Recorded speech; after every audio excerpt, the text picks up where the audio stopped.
pelvis is made up of 3 bones, the ilium, the pubis, and the ischium. We can then start with the ASIS. Anterior, meaning on the front, superior, meaning above, iliac, meaning from the ilium, and spine, meaning a sharp, prominent or pointed region of bone. If there's a superior iliac spine, that implies there must be an inferior iliac spine. As inferior tells us this is below, the next landmark must be the anterior inferior iliac spine.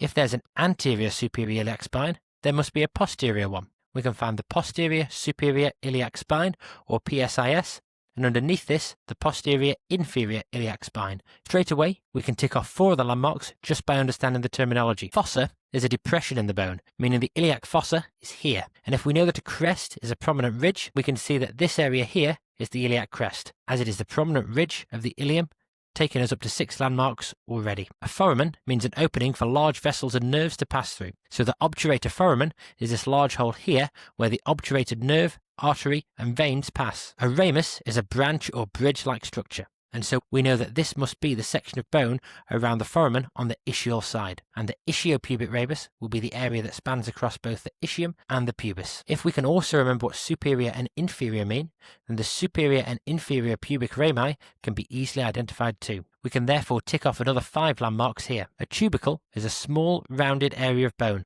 The pubic tubercle is easily found as a small lump within the pubis. A tuberosity is a larger and usually more roughened area of bone, and so the ischial tuberosity is the area here. If someone has sciatica, they have pain that runs down the back of their leg. So the greater and lesser sciatic notches must be near the back of the pelvis. A notch is a groove or indentation, and so these 2 concave areas at the back are the notches. Again, if we can remember that greater means bigger and lesser means smaller, we can easily work out that this is the greater sciatic notch and this is the lesser sciatic notch. The inferior gluteal line comes first because it is underneath, and then above that we get the anterior gluteal line and the posterior gluteal line. There's not an easy way to remember the acetabulum, but as this is the large socket for the hip joint, this is a landmark that you hopefully won't forget too easily.